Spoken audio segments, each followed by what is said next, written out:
सतगुरु मेरे मुझ में रहना, और नहीं कुछ तुमसे कहना, और नहीं कुछ तुमसे कहना। सतगुरु मेरे, सतगुरु मेरे, सतगुरु मेरे मुझ में रहना, सतगुरु मेरे मुझ में रहना। दीप नहीं तो कैसी ज्योति, दीप नहीं तो कैसी ज्योति, दीप नहीं तो कैसा मोती, दीप नहीं तो कैसी ज्योति, दीप नहीं तो कैसा मोती। चांद बिना क्या चांदनी होती, चांद बिना क्या चांदनी होती, ऐसे ही तुमसे हम बने हैं ना, ऐसे ही तुमसे हम बंधे हैं ना।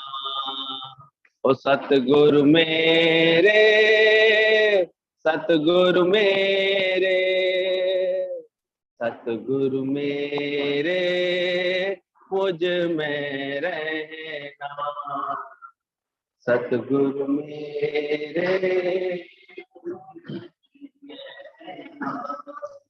कुछ देखूं तब तुझको देखूं, कुछ देखूं तब तुझको देखूं, हर घट में बस तुझको देखूं, कुछ देखूं बस तुझको देखूं, हर घट में बस तुझको देखूं।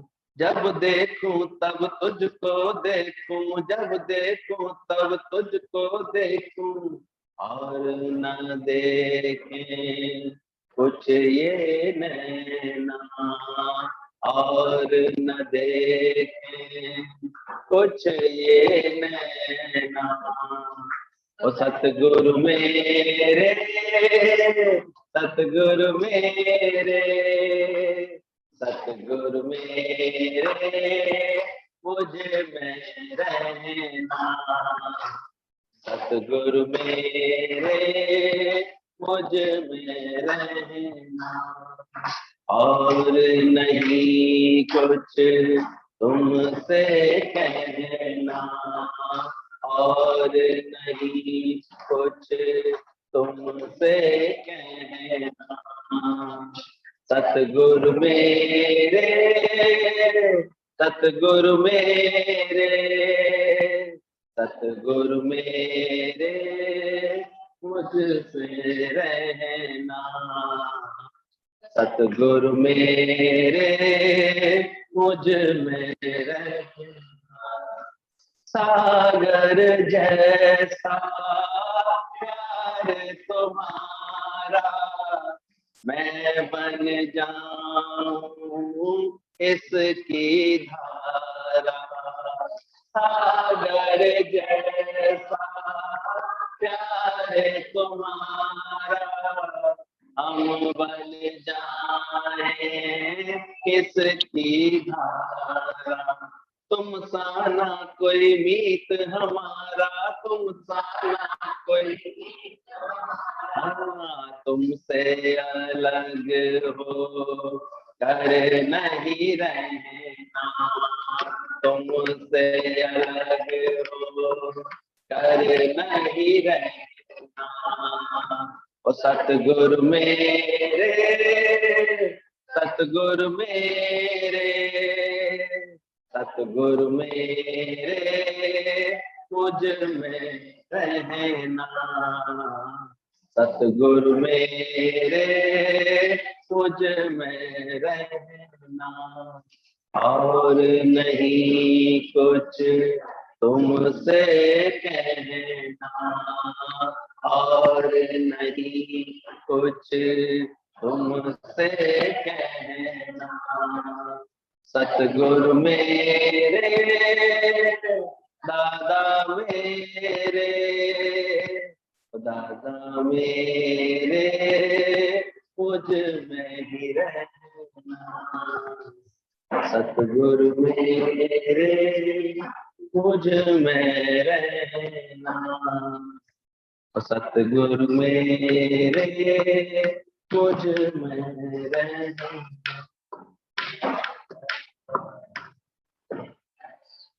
में ही रहना सबसे बड़ा पुरुषार्थ है। बार बार इसमें जगह है कि तुम अपनी जागृति में रहना, चित्त में अहंकार का सर्वथा उदय ना हो, यह बोध की स्थिति है। कभी कभी इस ज्ञान में गुरु के वचनों से हमको हमारी स्थिति का भी बोध होता है कि किसको हम समझें कि हमको बोध हुआ है, क्योंकि यहाँ बाहर से तो कुछ बदलेगा नहीं, पर अंदर वो कौन सी मन स्थिति है, कौन सा भाव है जो हमको ये एहसास कराता है कि हाँ अब हम उपराम हैं, अब हम जो है निर्मोह निरासक्त हुए। उसका एक इशारा दिया है, चित्त में अहंकार का सर्वथा नाश उदय ना हो, यह बोध की स्थिति है। तुमको ऐसा बोध हो जाए परमात्मा का, फिर कोई भी तुम्हारे अंदर में अहंकार का उदय ना हो, और लीन हुई वृत्तियों का पुनः उत्पन्न ना होना ही उपरामता की उपलब्धि है। सत्संग में बुला करके गुरु जो हमारी सारी वृत्तियों को लीन करा देता है, फिर वो जन्म ना ले, उत्पन्न ना हो। पता लगा सत्संग में आकर के तो सदके बैठे हुए, यहां से हटे तो फिर वही बात आ जाती है। तो अभ्यास करते रहना चाहिए। इसलिए बोला वृत्ति ऐसी बन जाए हमारी जो केवल परमात्मा का दीप जले।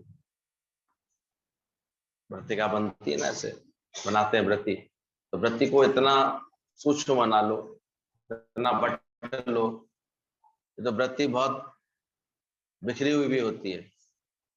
बिना ज्ञान के तो ज्ञान के दाने की तरह रहती है, राई के दानों की तरह बिखर जाती है, चारों तरफ बिखरी हुई होती है वृत्ति। सत्संग के अभ्यास से धीरे धीरे गुरु हमारी सारी वृत्तियों को एकाग्र करता है।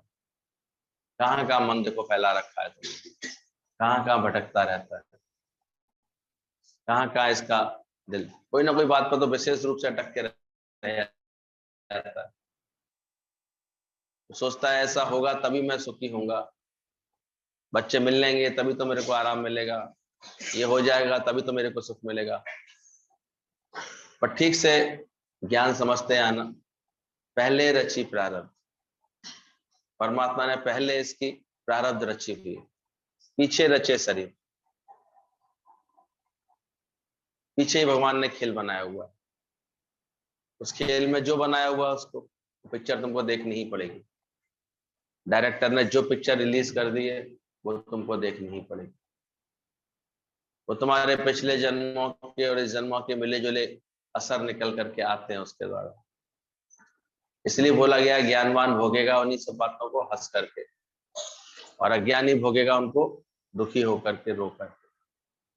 तो ज्ञानी भोगे हंस करके।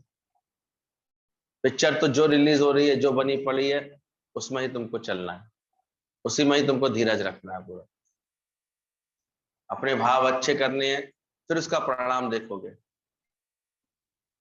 उन्हें बहुतों के जीवन में ये परिवर्तन देखे हैं कि जब उन्होंने यहाँ बैठ करके अपने भाव अंदर से ठीक कर लिए, अंदर से अपना मन ठीक कर लिया, तो इधर सजे उधर बजे। दूसरे भी जो लगता था कि अरे कभी इनसे तो बात ही नहीं कर पाएंगे, कभी इनसे तो दोस्ती नहीं हो पाएगी, कभी ये तो हमें कभी अच्छा समझेंगे ही नहीं, देखने में आता है अगर तुमने अपने भाव बदले हैं तो दूसरा भी अपना उसके भाव का प्रभाव हो जाता है, उसके ऊपर कोई बदल जाता है। तभी ये जो सत्संग है हमारा इसी आधार पर है, हम ही नहीं चंगे बुरा नहीं कोई।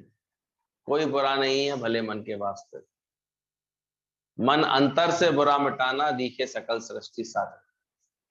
सब मेरे प्रियतम का ही रूप है और सब मेरे कल्याण के लिए सारी लीलाएं हो रही, मेरे उद्धार के लिए हो रही। इसलिए चित्त को जब यहाँ बैठते हैं और हम निर्मोह निरासक्त बनाते हैं तो अंदर से ये ज्ञान समझ में आने लगता है। जब बहुत अधिक गहरी हम मोह की गांठें बांध करके यहाँ बैठे रहते हैं ना, तब तक ज्ञान से असर नहीं पड़ता। एक धीरज रख के, विश्वास रख के छोड़ दो। तुम अपने को निर्मोह निरासक्त बनाओ। आया अकेला, जाऊंगा अकेला। पीछे देखो सारी चीजें अपने आप सुलझती जाएंगी, समझती जाएंगी अपने। इसलिए समझना, आत्म जागृति में रहना ही सबसे बड़ा पुरुषार्थ है। अहम मनुष्य का सबसे बड़ा शत्रु है। यह वो विषैला सर्प है जो जीव को जन्म जन्मांतर की साधना को पल भर में नाश कर देता है। इसलिए अहंकार से सबसे अधिक सावधान होने के लिए बोला है। ये बड़ी से बड़ी की हुई साधना को भी 2 मिनट में नष्ट कर सकता है। मैंने किया, मुझसे ऐसा बोल दिया गया, सारे समय चोट उसी को लगती है।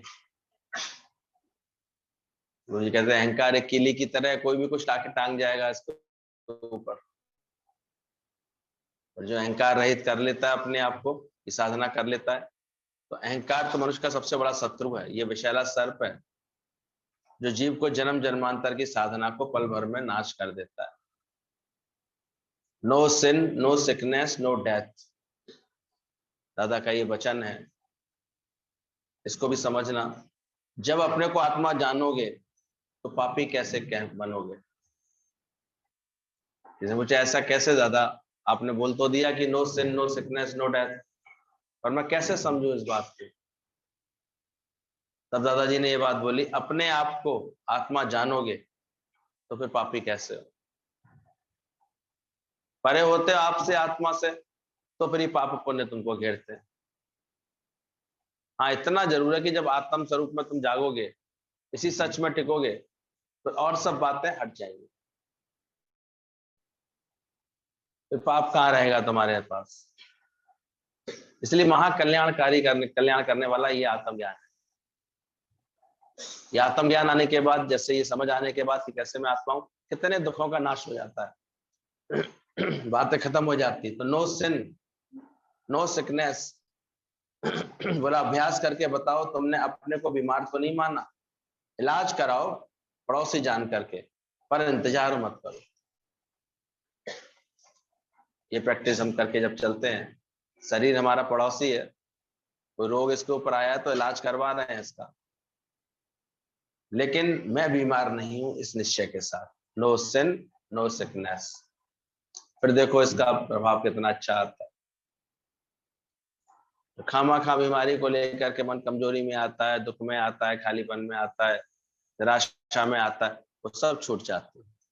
अच्छी तरह बस तुम ये जानते हो ये पड़ोसी है, इसका मुझे ये ठीक कराना है।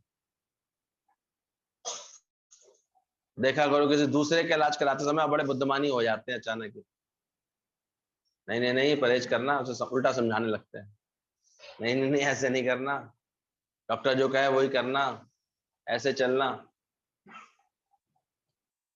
और वो चीज मेरे साथ होती है, वहां बातें भूलने लगते हैं। दूसरे किसी के शरीर पर कोई कष्ट आए, कोई बात आए, आप कितने आसानी से समझा देते हैं। गुरु कहता है ये भी है पड़ोसी, कभी कोई बात आती है तो उसके लिए भी समझाओ, समझदारी से चलो उसको लेकर के। तब तक ये बात समझ में आएगी कैसे नो सिकनेस। पड़ोसी जान करके इलाज कराओ, पर इंतजार नहीं करो।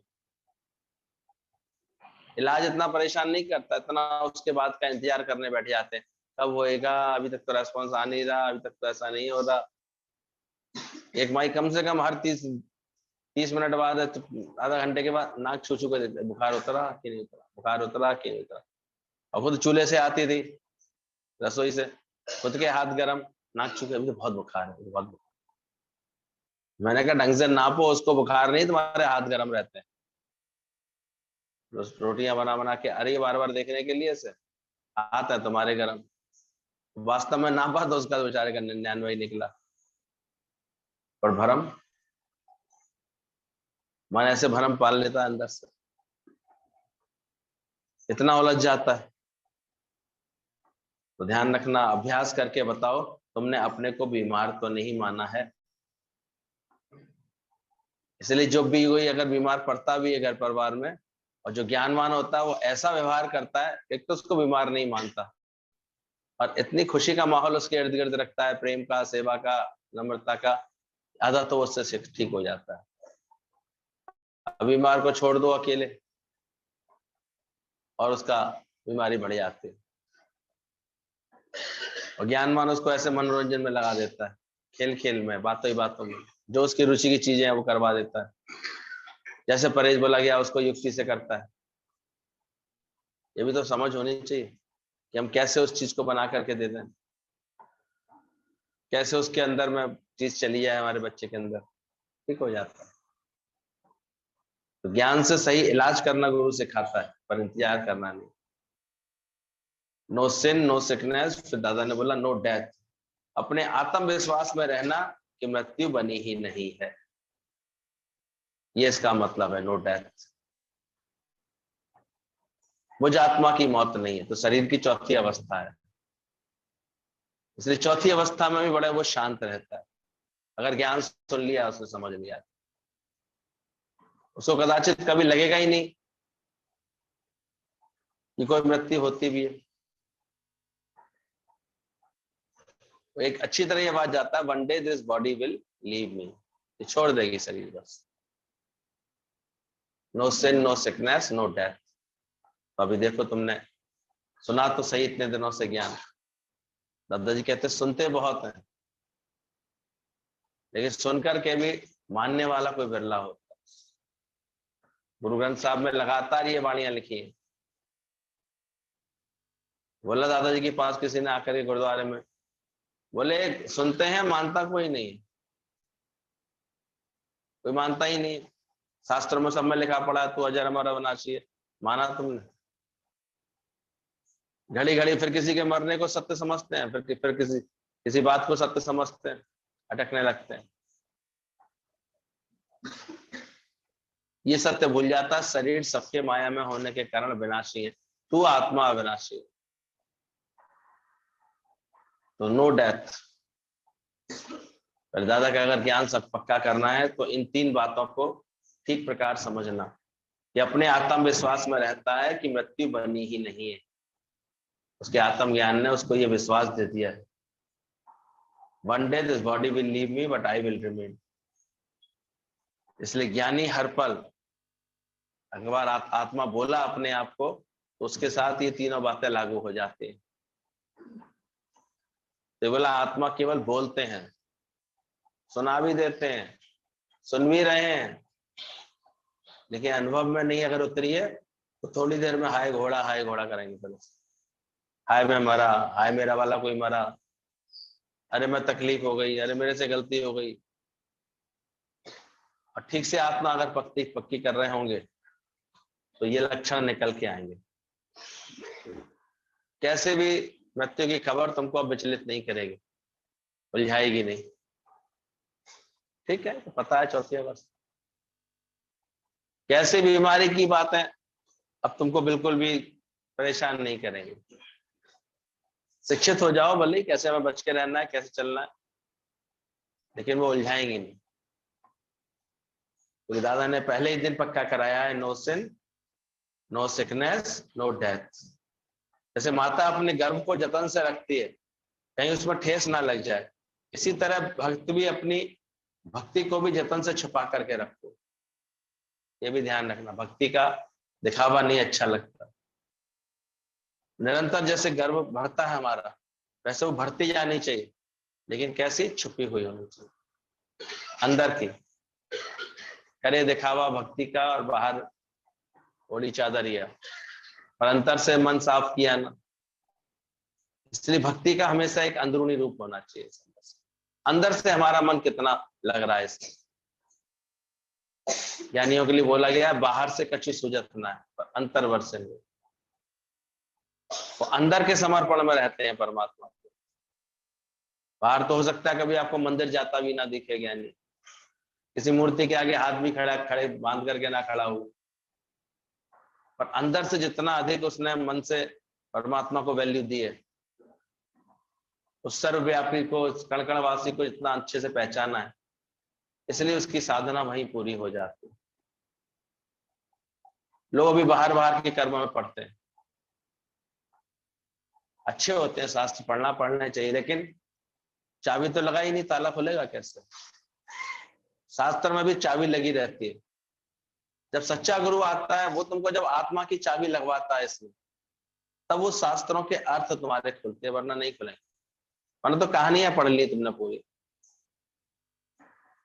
और उनका मर्म नहीं समझा, उसका मर्म क्या था, क्या बोला गया था, कैसे बोला गया था।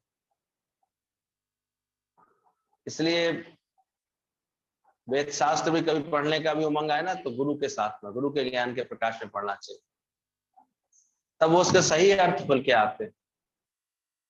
नहीं तो हम देखते हैं कि कभी कभी शास्त्र पढ़ करके और उल्टी बुद्धि उलझ जाती है,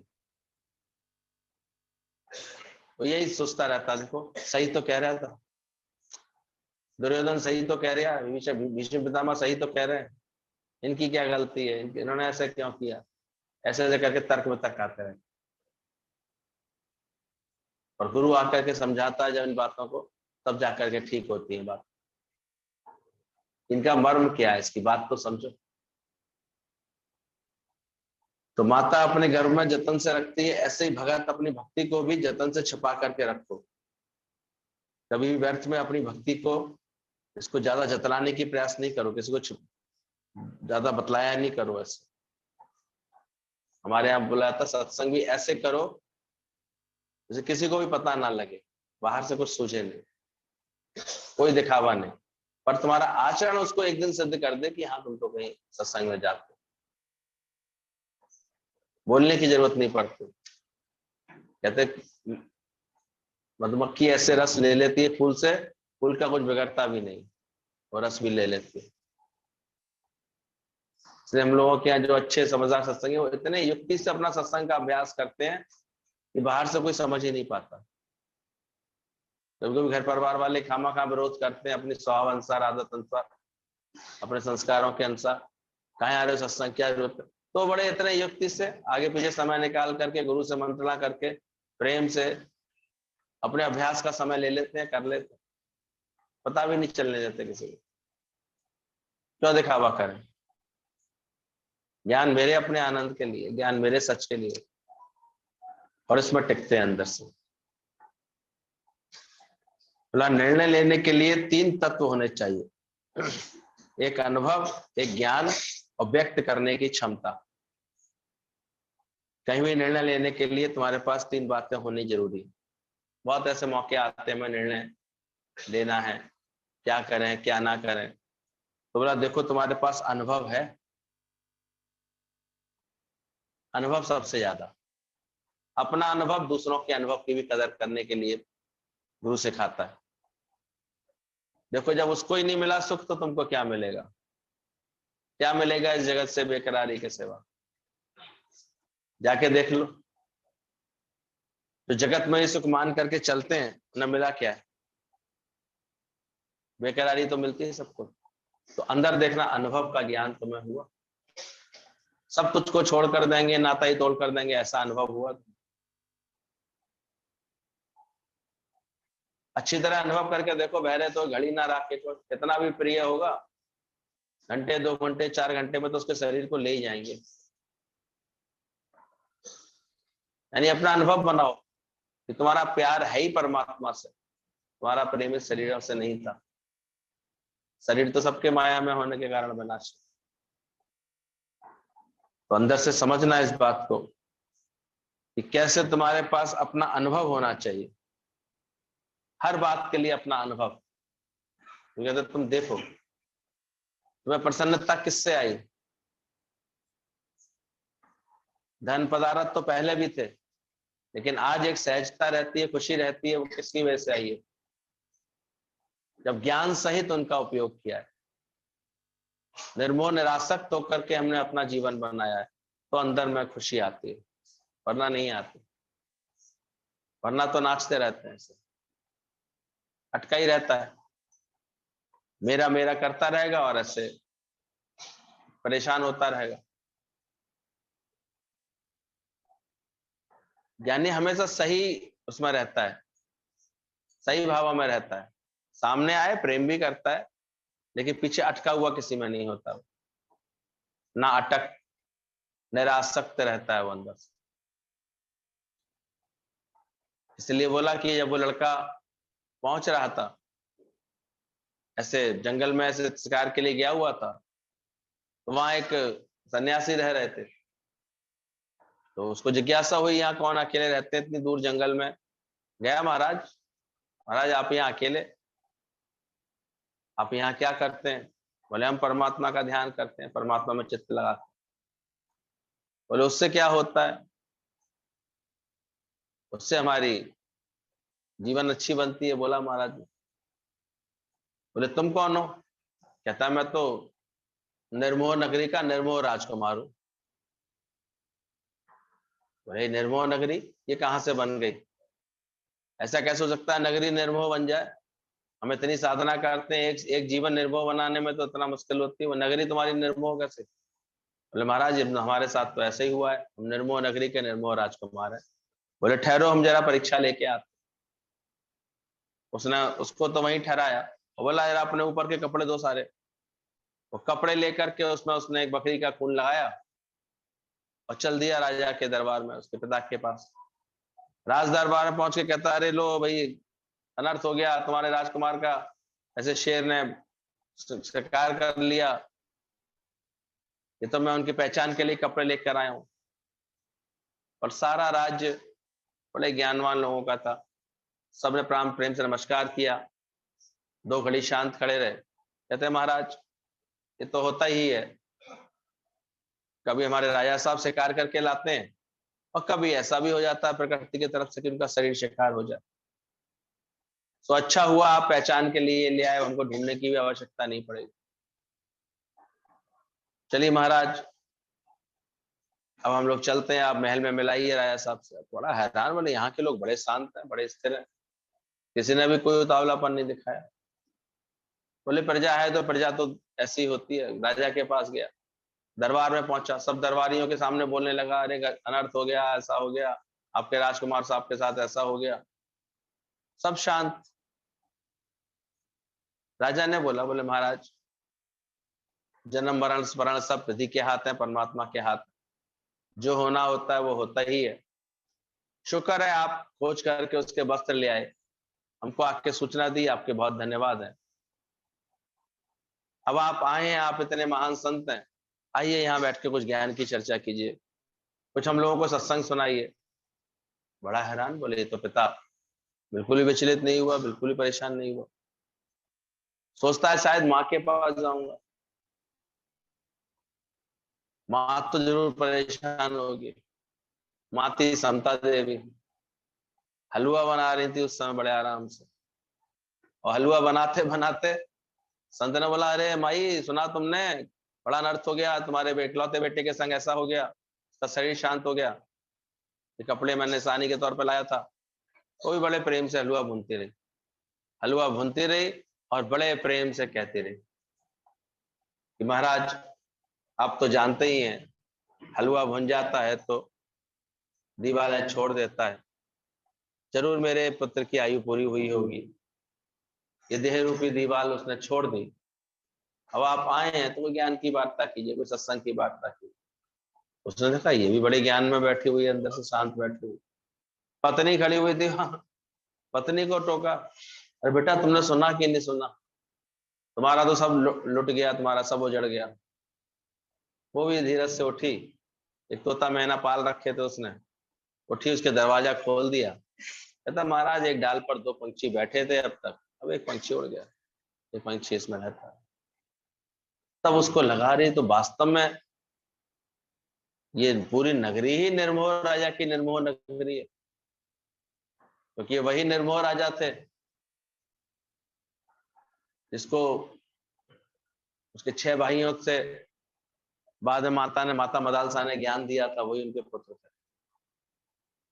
तो उसकी तभी से चला है, यथा राजा तथा प्रजा। आज हम अपने घर में एक जैसे हो जाते हैं, दूसरे भी वैसे ही हो जाते हैं। हम कमजोर पड़ते हैं तो बच्चे भी कमजोर पड़ जाते हैं। हम डर रहे होते हैं तो वो भी ऐसे ही। खड़े हो जाओ।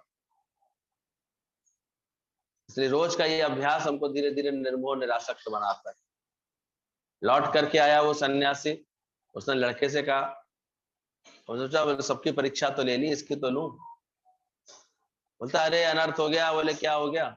लौट रहा था, इतनी जोर की बिजली गिरी तुम्हारे राज्य पर, सारा महल तुम्हारा धूम धूम करके जल गया, कोई नहीं बच पाया, सारा तरफ हाहाकार मच गया, तुम्हारे राज्य में अब कुछ नहीं बचा। तो बड़े आराम से सेब खा रहा था, खाता ही रहा।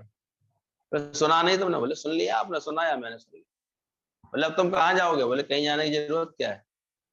बोले क्या? आपके साथ रहेंगे, भगवान का भजन करेंगे। तब वो समझ गया ये तो पूरी की पूरी नगरी ही सुधरी हुई। तो जहां जो भी निर्मोह निरासक्त होकर के अपना जीवन बनाएगा, कैसे कष्ट लगेगा उसको। क्यों छटपटा रहे हम व्यर्थ में? एक झलक तो मिल जाए, कैसे तो मिल जाए। तुम शांत करो। जितना तुम किसी चीज के पीछे पड़ोगे वो उतनी दूर सकती दिखाई दे। तुम स्थिर होके बैठो। सब झगड़े ज्ञानवान ने धीरे धीरे सब खत्म कर दिए। कोई झगड़ा नहीं है उसके अंदर, कोई चाहना नहीं है, कोई कामना नहीं। इतने निरासक्त होकर के बैठो तो सही अंदर से। पीछे सब तुझको छोड़ कर देंगे, नाता ही तोड़ कर देंगे। ये समझ हमको आती है तो अनुभव अपना बनना चाहिए निर्णय लेने के लिए कि तुम्हारे पास कैसा अनुभव है। इसलिए बार बार धोखा कौन खाते हैं? अनुभव का सहारा नहीं लेते। अनुभवी लोगों से सीखते नहीं है, धोखा खाए आते। अरे जानो, आज कोई बात किसी ने बोली है, कल बदलने वाली है। कल तो बड़ा जान छिड़कते थे, बड़ा कहते थे मैं तेरे संग खड़ा हूं, आज नहीं। धोखा क्यों खा रहे हो? वो ना कल भी खड़ा था, ना आज भी। कल भी भगवान था, आज भी भगवान है। ये समझो उस बात को। तो अनुभव अपना सही रखो। तो अनुभव से और ज्ञान से, ज्ञान जानता है सारा तलाक करें सब प्रीति।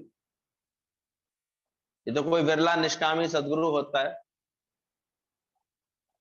उसको कोई हमारे से बाहर का स्वार्थ नहीं होता, लेकिन अंदर से वो प्यार का इतना स्वार्थ रख के बैठा होता है, अपनापन डाल के बैठा होता है। इसलिए कदाचित कोई कुछ करता है अंदर। बाकी तो दुनिया आके देखो, बिना आग जले संसार। तो अपने ज्ञान का, अपने अनुभव का और व्यक्त करने की क्षमता को, ये तीनों चीजें निर्णय लेने के लिए आवश्यक होते हैं।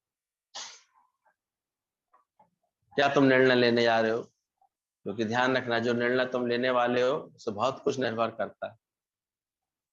हम देखते हैं एक बार हम गलती से कोर्ट कचहरी की चीजों को शुरू तो कर देते हैं, बाद में बड़ा उसमें फिर व्याकुलता रहती है, छटपटाना पड़ता है। इसलिए हमारे दादाजी ने कल भी आज्ञा दी, आनी मानी झगड़े छूटे, कम कसर कर लेना, लेकिन इन सब चीजों में ज्यादा नहीं अटकना, ज्यादा फंसना। हाँ, कोई न्याय संगत कोई स्वयं ही आकर के ऐसे बात आ जाए तुम्हारे जीवन में, लेकिन अपनी तरफ से चाहना वाले नहीं बनना। इन पदार्थों में कहीं सुख नहीं मिलेगा। नहीं तो कभी कभी देखा गया है झगड़े की वजह से, इनकी वजह से आदमी इतना जो है दुखी सुखी हो जाता है, परेशान हो जाता है।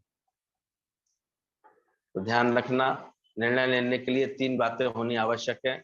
ज्ञान वह है जो वर्तमान को ठीक से समझे और परिस्थिति के अकॉर्डिंग ठीक से आचरण करे। ज्ञानी वह है जो सामने की परिस्थिति को ठीक से समझे और परिस्थिति के अकॉर्डिंग धीरे से ठीक से आचरण करे। इसलिए ज्ञानवान होने के लिए तुम्हारे निर्णय भी बहुत अच्छे होने चाहिए और तुम्हारी रहनी भी अच्छी होनी चाहिए। वर्तमान को ठीक से समझे, परिस्थिति को ठीक से समझ रहा हो। व्यर्थ में लाग लगेस नहीं होती ज्ञानवान के जीवन। वो जानता है, वो जानता है कि किसी और को भी तो जरूरत है। वो जानता है जैसे कि ये शब्द मुझे बुरे लगे तो मेरे शब्द भी तो किसी को बुरे लग रहे होंगे। उसको एक सही समझ रहती है, विवेक जागृत रहता है। वो बड़ी आसानी से अपने को हर जगह रख करके पहचान लेता था। इसलिए अहंकार रहित जैसे से हो जाता है, उसके बाद अपने आप वर्तमान में सब ठीक हो जाता है और परिस्थिति में ठीक से वो आचरण करता है, उलझता नहीं है ज्ञान में। गृहस्थ में कैसे रहें? बोलते हैं गुरु के पास आकर के हम तो गृहस्थी हैं, पर हम कैसे रहें, हम तो नहीं छोड़ सकते। तो गुरु ने हमको टिप्स दी हैं, आया की तरह रहो। बच्चे पालती आया, आती है टाइम से, आती ही बड़ा प्यार लुटाती है बच्चों के, बच्चे भी बड़े उससे हिल मिल जाते हैं, बड़े खुश हो जाते हैं। बड़े बड़े शहरों में तो आजकल ये फैशन है, क्योंकि बिना आया के फिर वो बच्चे, उनकी जॉब कैसे कर पाएंगी पेरेंट्स, इनके दोनों के जॉब लगे हुए हैं। यहाँ बच्चे 4, 5, 6 साल के हो जाते हैं, फिर उन्हें जॉब पे जाना पड़ता है, 6 महीने के हो जाते हैं, फिर आया लोग पालते हैं। अच्छी आया होती हैं, ट्रेंड आया होती हैं, पूरी तरह सारी संभाल करते हैं, दिन भर साफ सफाई, उसकी खिलाना पिलाना सब उसका ध्यान रखते हैं बहुत अच्छे से, इतना प्रेम भी डाल देती है, ममता भी डाल देती है। पार्क में घुमाने भी ले जाएंगी, तब भी अच्छी तरह से, कोई पूछेगा भाई वो मेरा बच्चा है, मेरा बोलेगी उसको। लेकिन जैसे ही शाम के 7 बजेंगे, मैम साहब के आने का समय हो जाएगा, वो बड़े प्रेम से वो बच्चा उनकी गोदी में सौंप करके बाय करते हुए निकल जाएगा। ये अटकेगी? हमको भी आया की तरह रहने के लिए गुरु सिखाता है। तुम गृहस्थ में आया की तरह हो, तुम्हें तो खामखा सुनने के लिए जरूरत पड़ती है, अब तुम्हें क्या लेना देना, अब तुम क्या करोगे, ऐसे सुनना पड़ता है। ज्यादा अटकबाजी रहती है ना, बुढ़ापे तक नहीं छोड़ते आखिर। चीजों को पकड़ना भी सीखो, छोड़ना भी सीखो। कहाँ छोड़ना है, किसके लिए छोड़ना है, कैसे रखना है। अब आया को क्या दिन भर में कभी कंप्लेन करेगी क्या मैम साहब से? कभी। बल्कि अगर कोई 2-4 उसकी होंगी भी, बच्चे की थोड़ी शैतानियां, तो उनको भी अच्छे रूप में रही करेगी बच्चे। अरे नहीं, बहुत नटखट है, बहुत अच्छा लगा, ऐसे किया ऐसे किया। तो आया, आया हमेशा जो है एक अच्छी बात ही बताएगी, अच्छी आया। तुम भी आया की तरह देखो, गृहस्थ में रहते हो, अंदर से जानना। इसलिए ममता वाला हाथ गुरु कहता हटाओ, अभी प्रेम वाला और संभालने वाला हाथ रखो उसको। ये झूठे मोह के फंदे, तू फंसता इसमें बंदे, तू मान या ना मान अपना कोई नहीं। चुनाव होता है कभी कभी, देखो बच्चे बड़े हो जाते हैं, वो खुद चुनाव कर लेते हैं कि हमें किसके साथ रहना है, कोर्ट का भी चुनाव करा देती है, तो परेशान क्या होना। आके साहब है, सबकी प्रारब्ध है, सबका खेल है। नहीं तो हमारी एक कमजोरी रह जाती ना मोह के रूप में, उसका लोग बड़ा दुरुपयोग करते हैं। वो जानते हैं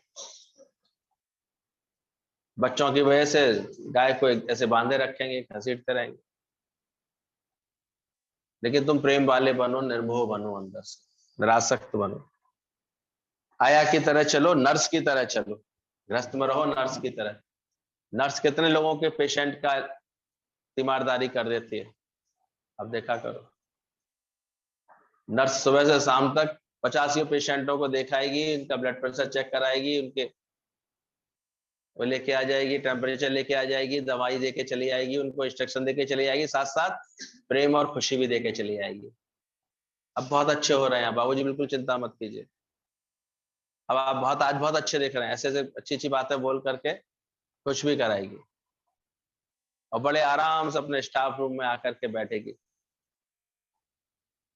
और फिर अचानक ही ड्यूटी कॉल आ गई तो फिर से चल देगी। अब एक माता जी को भेज कर देख लो, माता जी एक बेटे के लिए सुबह की चाय लेने जाएगी, 50 लोगों से कहोगी बेटा बीमार पड़ा है हॉस्पिटल में, चाय पहुंचानी है उसकी, ये पहुंचानी है। आधी तो थकी वैसे ही हो गई ममता की मारी, और माँ आके कुछ नहीं कर पाई, जाते रोएगी बेचारा, कितना तकलीफ में है, कितना इसमें, जो जरूरत होगी सेवा वो भी नहीं कर पाएगी, और थक जाएगी घंटे 2 घंटे में ही ऐसे। अब नहीं मुझसे कुछ होता, हाय मेरा बेचारा ऐसे पड़ा है। ममता क्या कर रही है? अरे मार रही है तुम्हें, तुम कौन सी माता जी बन के गई थी, हॉस्पिटल गई थी? नर्स की तरह रही थी, कैसे रही थी?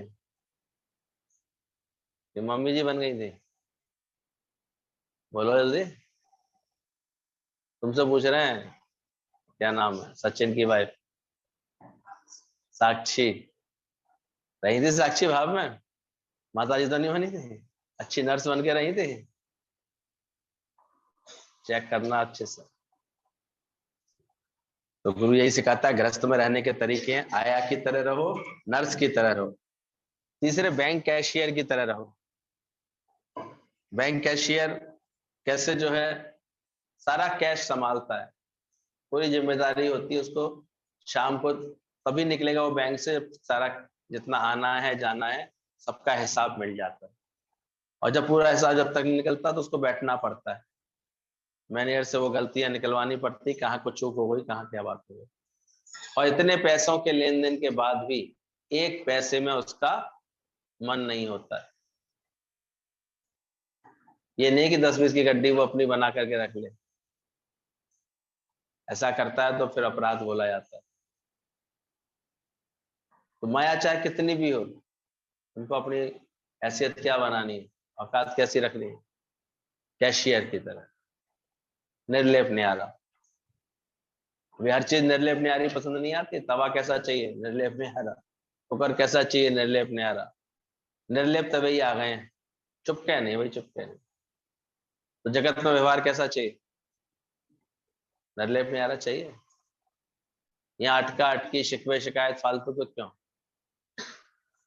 हमने समझाया था, बस एक ही अभ्यास शुरू कर दो, मन अंदर से बुरा मिटाना। तुम अंदर से किसी के लिए बुरा सोचना बंद कर दो, फिर इसका परिणाम देखना कितना अच्छा निकल के आता, सब कितना अच्छा निकल के आता है। तो नर्स की तरह रहे, बैंक कैशियर की तरह रहे, हेड मास्टर की तरह चले। हेड मास्टर पूरे स्कूल का संचालन तो करता है, कोई बोलेगा तो बोलेगा भी मेरा स्कूल है, लेकिन उसके बाद बस एक अच्छा अनुशासन बनाने के लिए वहां पर वो अच्छी व्यवस्था बनाने के लिए, बाकी उसको पता है 4-5 साल बाद दूसरा हेडमास्टर भी आ जाए। तो तुमको भी ऐसे अपने घर में रहने का आर्ट आनी चाहिए। अरे कोई और हेडमास्टर था, अब तो बन के रहना थोड़े समय हेडमास्टर, तो कोई दूसरा आ जाएगा हेडमास्टर। लेकिन हेडमास्टर मतलब फिर सब चीजों को अच्छी तरह संभालने का शौक, सब बातों को देखता है वो। और पांचवा बोला है हमारे यहाँ गृहस्थ में रहने की ट्रिक दी है, एयर हॉस्टेसेस की तरह। कैसे दिखती हैं देखो, वो हमेशा ऑलवेज एक्टिव, अलर्ट, अपने को वेल मैनर्ड और वेल ड्रेस्ड रखती हैं। सुंदरता भी एक आधार होता है उनके कार्य का। हम भी देखें कैसे घूम रहे हैं अपने गृहस्थ में, कुड़ता से तो नहीं घूमते। एयर हॉस्टेस वाला एटीट्यूड रहता है,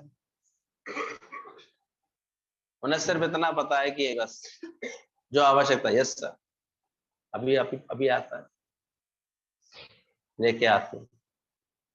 आपके आते से ही वो पहले आपको क्या करती हैं, गुड मॉर्निंग करती हैं, वेलकम करती हैं, विशेष करती हैं। जाते समय आपको गुड नाइट बोलेंगे, जो भी होगा गुड बाय बोलेंगे अच्छे से।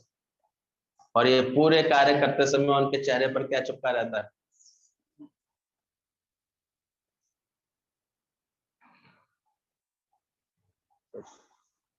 बड़े सियाने हैं, कहते हैं उनको तो 1 लाख रुपए महीना मिलता है, हमें क्या मिल रहा है जो हम हंसे हर वक्त, तो पढ़ो हमें क्या, हमें वाला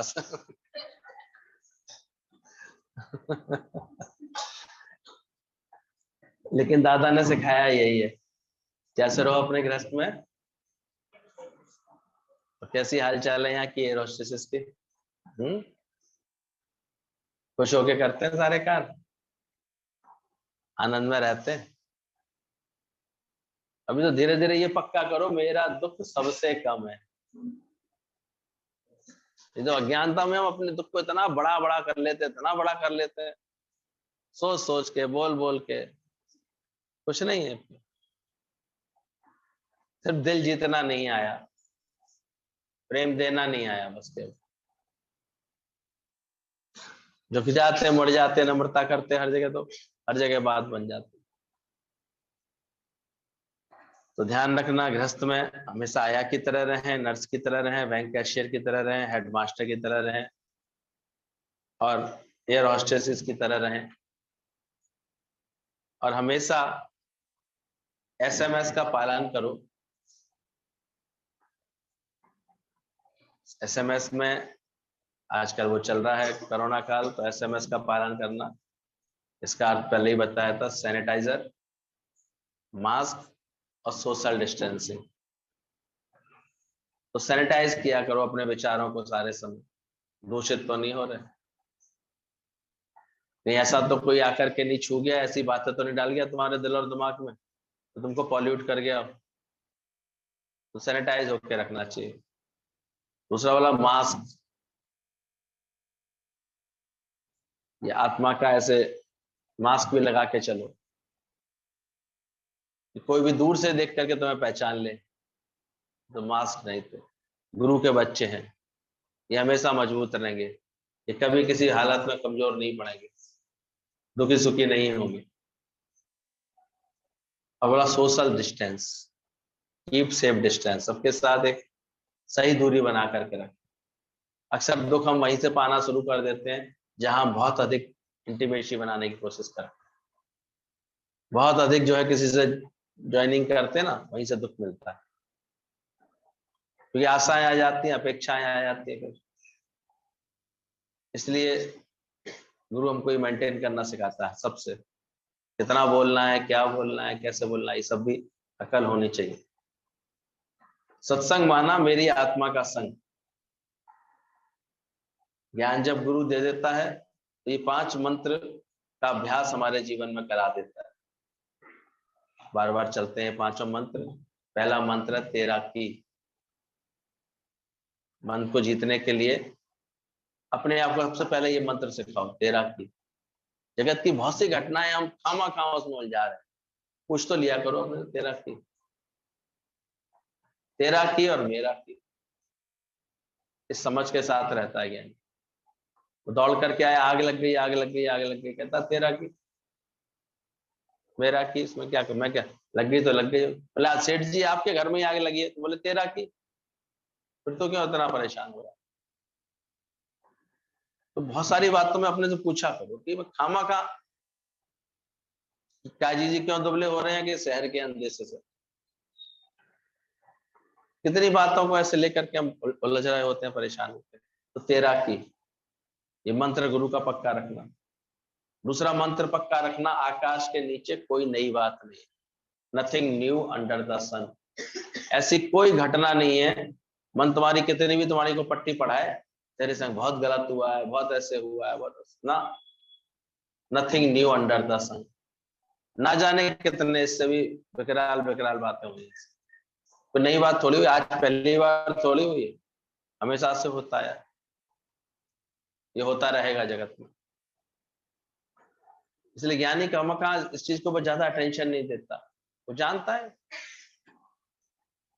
जब जिसका स्वार्थ जहां टकराएगा वो ऐसी बात करेगा ही करेगा। सब अपने स्वभाव संस्कार से बंधे हुए हैं। कोई प्यार वाला स्वभाव का होगा तो प्यार देता नहीं रहेगा, कोई कठोर स्वभाव का हो तो कठोरता देता नहीं रहेगा, उसमें क्या बात, क्योंकि वो जानता है आकाश में कोई नई बात नहीं, नथिंग न्यू अंडर द सन। और तीसरा उसके गुरु ने महामंत्र दिया हुआ उसको, हर हाल में वाह वाह, वाह वाह की आदत ऐसी डाल, शिकवे ना हो।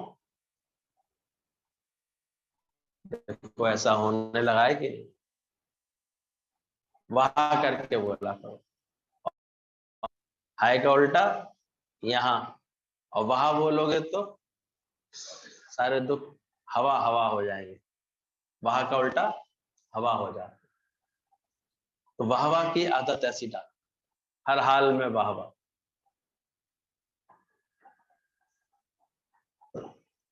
हम तो देखते थे गुरु जी ने एक पहचान ही बना ली थी, कोई बात होती थी मेरे मुंह से वाह वाह निकलती थी। किसी का नुकसान हो गया, डची चोरी चली गई, मुख से यही निकला वाह, अरे वाह गुरु जी। कहते हैं ले ऐसे तो कोई फर्क ही नहीं पड़ेगा। बेचारी की अटैची चली गई और ये कह रहा अरे वाह।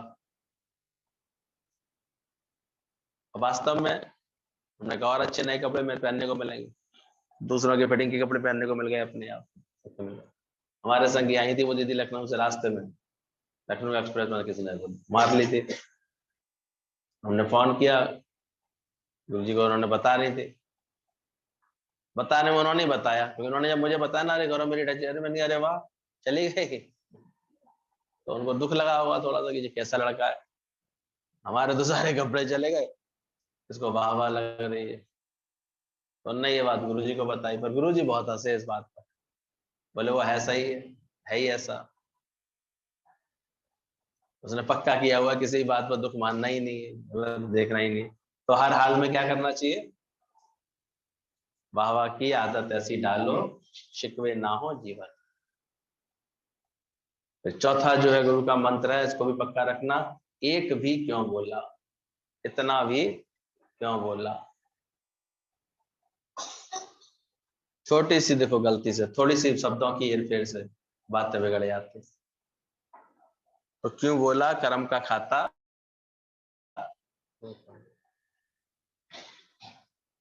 इतना अच्छा गुरु हमारे जीवन में मौन की साधना करा देता है, क्यों बोला। हिसाब किताब चल रहा है किसी के बीच में, तुम क्यों बोल रहे हो, तुम क्यों अटक रहे हो। तो एक भी क्यों बोला। लड़का बेचारा एक था सब जो है करता था राजा, ऐसे भक्ति कर रहा था एक गुरु की, संतान प्राप्ति की बड़ी उसको कामना थी, उसको कोई पुत्र नहीं था।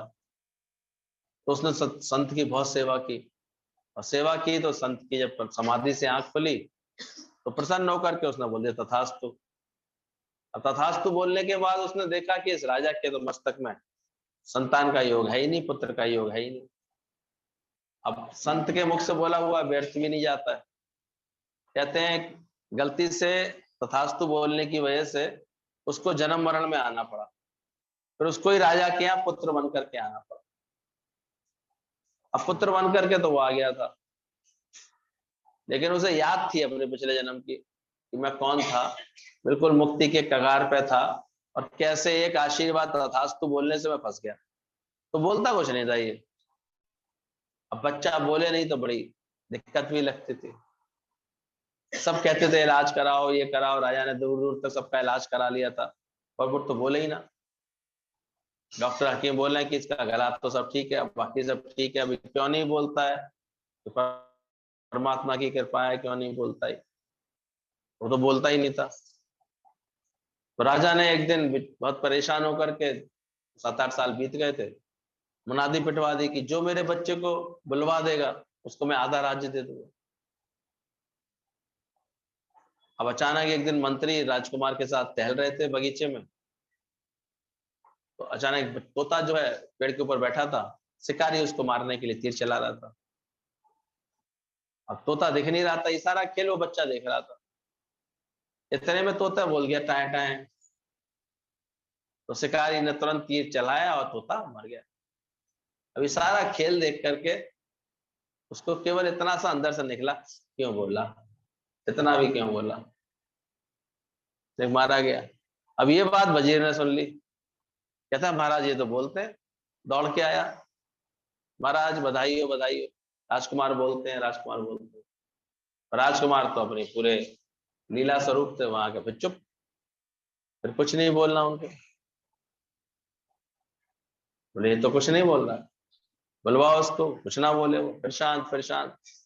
आखिर राजा को इतना क्रोध आया, तलवार निकाल करके वजीर पे बोला तुमने मेरे से झूठा उपहास किया, मेरे को और दुख दिया है, ये कहाँ बोलता है, और तुमको मृत्युदंड दिया जाएगा, तुमने आधे राज्य के लालच में ये झूठी खबर फैलाई। वजीर कहता है मैं क्या करूं महाराज, मैंने तो सुना था। बोले बताओ तुम्हारी अंतिम इच्छा क्या है। बोले अंतिम इच्छा ये, मैं एक बार इनसे मिलना चाहता हूँ। राजकुमार को बुलाया, बोले सीने पे हाथ रखे, बोले मरने जा रहा हूँ, मुझे पता था तुम बोले थे, ये अब क्या हो गया, क्यों नहीं बोल रहे हो, बोल। उसके कान में आके बोलता है मैं बोला तो बोला, साले तू क्यों बोला, इतना भी क्यों बोला। बोले समझ गया। टाइम टाइम बोलने से तोते ने जान गवाई, तथास्तु बोलने से मुझे जन्म मरण में आना पड़ा, फिर भी तेरी समझ में नहीं आई, फिर तू बोल गया मर, तू कौन सी बड़ी बात। इतना भी क्यों बोला। इसलिए गुरु के पास आते आते धीरे धीरे की ट्रेनिंग मिलती है आपको, अपने आप ही कहाँ बोलना है, कैसे बोलना है, कितना बोलना है, इसकी ट्रेनिंग आपको मिलेगी। किन भावों से बोलना है, इसलिए पहले ये भाव पक्का करो, सी गॉड एवरीवेयर एवरीथिंग इज। विशाल विश्व रूप दर्शन पहले पक्का करो उसका भगवान। तब तक पहले इसलिए बोला गया रेड लाइट मौन रखना। जब गुरु पूरी तरह से ट्रेंड कर दे, तुम्हारे दिल और दिमाग में से राग द्वेष हट जाए, सहज प्रेम रह जाए, फिर आत्म उद्धार के लिए तुम्हें क्या बोलना है ये सीख जाना गुरु, कितना बोलना है। तो सब ठीक है।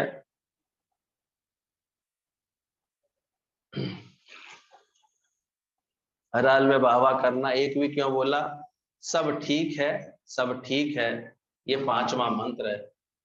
ये पांचों मंत्र लेकर के जब हम दुनिया में चलते हैं गुरु के, कौन सा, सबसे पहला तेरा की, दूसरा आकाश के नीचे कोई नई बात नहीं हो रही है, तीसरा बोला हर हाल में बाबा, एक भी क्यों बोला, इतना भी क्यों बोला, सब ठीक है, सब ठीक है, ये मंत्र दे दिया, उसकी रजा में राजी रहना सिखा दिया। गुरु आता है तो हमको सही तरह से अपनी रजा में राजी रहना सिखा देता है। ये छोटे छोटे मंत्र हैं। कुछ लोग कहते हैं आपके गुरु ने कोई मंत्र नहीं दिए, जो ठीक से यहाँ की बात समझ लेते हैं वो ये जानते हैं अनगिनत मंत्र हैं, और कैसे वो मंत्र ही हमारे जीवन को संभाल रहे हैं, मन के ऊपर तैरना सिखा देते हैं। तो गुरु के एक एक मंत्र को, कहते हैं ना मंत्रों को मतलब से ताबीज में लिख के बांध लेते हैं, तो अच्छे से ज्ञान के ताबीज बना करके बांध लो, पक्का रखो कि मैं हर समय अपने मन को इन्हीं भावनाओं में रखूंगी, बेतुकी बातों के लिए, दुनिया की और बातों के लिए अपने से कोई संबंध नहीं, तेरा की ये बात पक्की रखूंगी। और कैसी भी घटना की कोई बात सुनाई दे, कैसी खबर आके सुनाई दे, तो अंदर से अब आवाज रखूंगी, आकाश के नीचे कोई नई बात तो हो नहीं रही है। अनेकों बार ऐसा हो चुका है, अनेकों बार ये सब बातें होती रहती है, कोई नई बात थोड़ी। इसलिए बोला गया है अपने अपने हक हिसाब की कोई चीज को किसी को उपयोग करने के लिए भी सोच समझ के देना। जगह तुम्हारी खाली पड़ी थी, थोड़े से लालच में आकर के उसको दे दिया कि चलो किराया आ जाएगा, और वो व्यक्ति वहां कर रहा है 2 नंबर का काम, तो वो तुमको भी लपेट लेगा, इनका ही काम था, दिक्कत देगा फिर। इसलिए कोई भी कर्म करो पूरे विचार पूर्वक करो। व्यर्थ की दया जो हम अपने स्वभाव के कारण दिखाते रहते थे उधर, अभी ज्ञान के बाद समझदारी दिखाना, दया मात्रम दुर्बलता। ठीक है।